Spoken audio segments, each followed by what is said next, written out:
바쁜 당신이 알아야 할 모든 것 여기에 있습니다. KBS 1라디오 김성환의 시사야.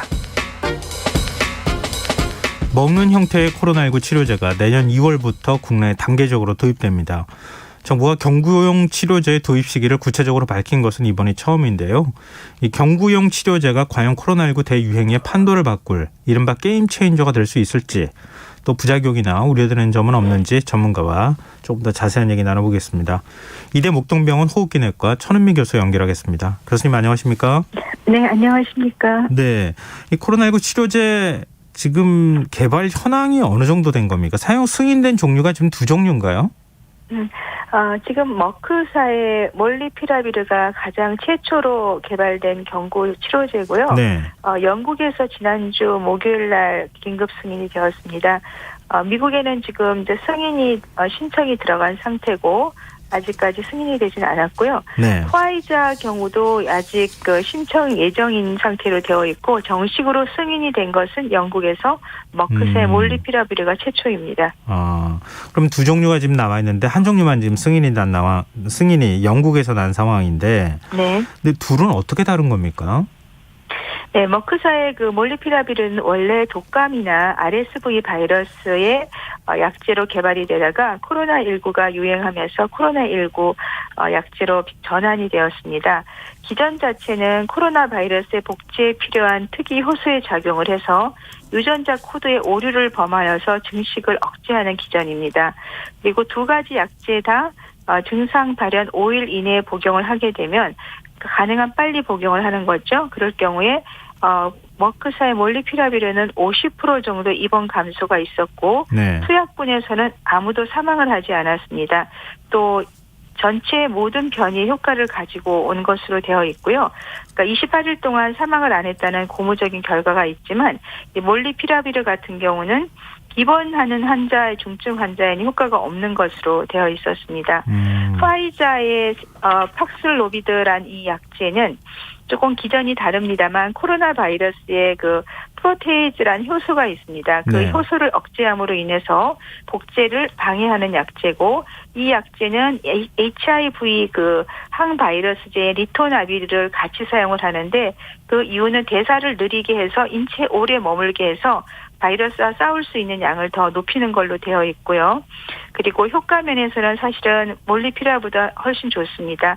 팍슬로비드 같은 경우는 증상 발현 3일 이내에 복용을 할 때에는 28일 동안의 관찰 중에 0.8%만 입원을 했고, 위약군에는 7%가 입원을 해서 89%의 입원 감소 효과가 있고, 투약군에서는 아무도 사망을 하지 않았습니다.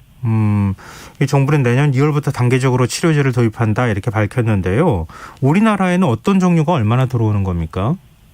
지금 당국 발표는 MSD계 머크사가 가장 먼저 개발을 해서 20만 명분을 지금 구매를 했다고 했고요. 네. 파이자는 7만이고 더 구매를 해서 총 40만 4천 분 회분 정도를 구매를 할 예정인데 아마도 파이자 분을 조금 더 구매를 하는 것이 좋을 것 같고요. 네. 앞으로 로슈사에서도 아마 곧 나올 것이기 때문에 분산 투자를 해서 좀 여러 회사를 골고루 우리가 구매를 하면 그중에 가장 효과가 좋고 안정성이 좋은 것을 사용할 수 있을 것 같습니다. 근데 지금 이제 신종플루가 발생했을 때 우리 타미플루 복용하지 않았습니까? 네. 그런 것처럼 병원에 일단은 갔다가 처방을 받고 그다음에 집에 와서 그래서 집에서 혼자 약을 먹는 이런 방식이 되는 겁니까?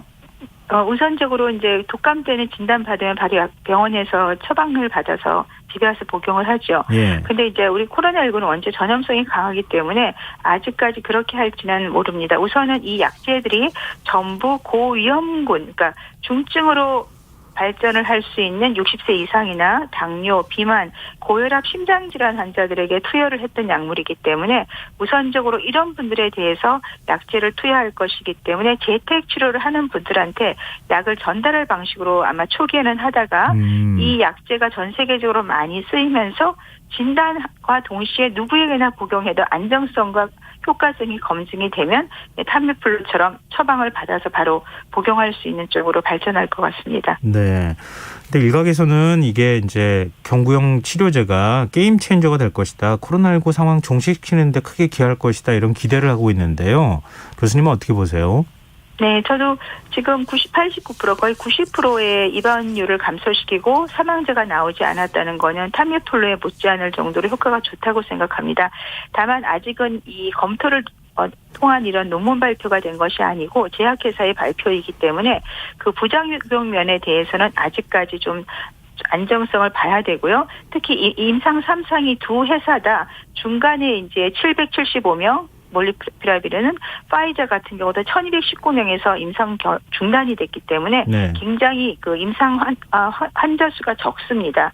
그래서 좀 더 많은 환자들이 임상에 사용한 후에 우리가 조금 도입을 하게 되면 전 세계적으로 타미플루처럼 적용이 될 수 있을 거라고 기대합니다. 그럼 초기에는 위중증으로 갈 수 있는 환자들 일부에게 일단 처방을 하고 그다음에 이걸 확대하는 데 있어서는 부작용을 확인하고 확대하는 게 좋겠다 이런 말씀이신 거죠? 네, 그렇습니다. 지금 근데 백신은 그러면 어떻게 되는 겁니까? 치료제가 있고 백신이 있는데 백신은 맞아야 되는 겁니까? 네, 백신을 맞는 이유는 우리가 독감 백신을 맞고 독감 백신을 맞아도 우리가 돌파라고 그러죠. 감염이 되는 사람 또 백신을 맞지 않는 사람이 또 감염이 됐을 때 우리가 타미플루를 복용하듯이 네. 이 경구 치료제도 백신을 대부분 맞아서 대부분 이제 예방을 하고 걸려도 가볍게 걸리는데 그 중에서는 이제 좀 중증으로 갈 수 있거나 증상이 심한 분들이 발생하잖아요.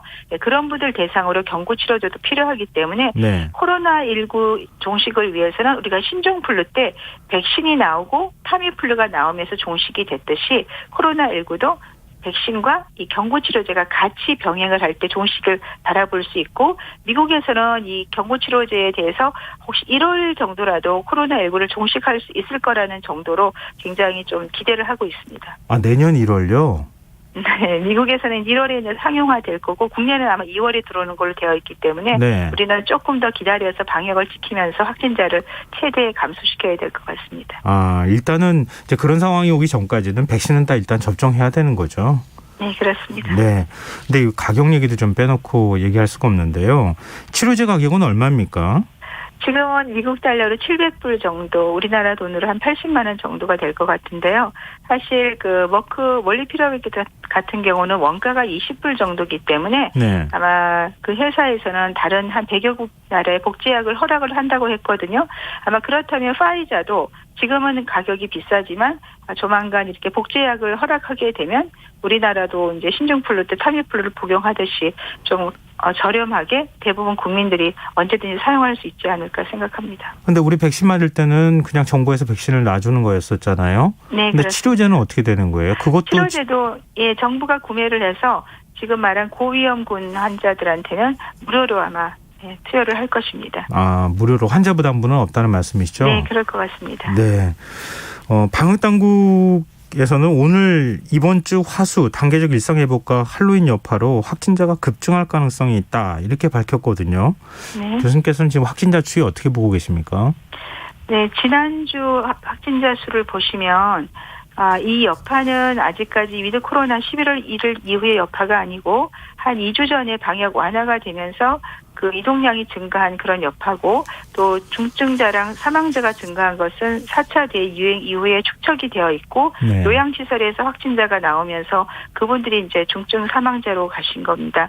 11월 1일 위드 코로나 이후의 영향은 이번 주 수요일 이후부터 아마 그 후반기로 갈수록 확진자가 더 늘어날 수 있고 예. 지난 주말에 이동량이 대단히 많았습니다. 감염 재생산 지수도 1.1을 넘었고 임시 선별 검사소의 확진자 수가 거의 700개 육박할 정도로 높기 때문에 확진자가 급격히 증가할 소지가 있어서 그래서 우리 국민들이 경구 치료제를 사용할 수 있을 때까지는 최대한 모임 자제와 거리두기 마스크는 꼭 해야 된다고 생각합니다. 네, 알겠습니다. 오늘 말씀 고맙습니다. 네, 감사합니다. 지금까지 이대목동병원 호흡기내과 천은미 교수였습니다.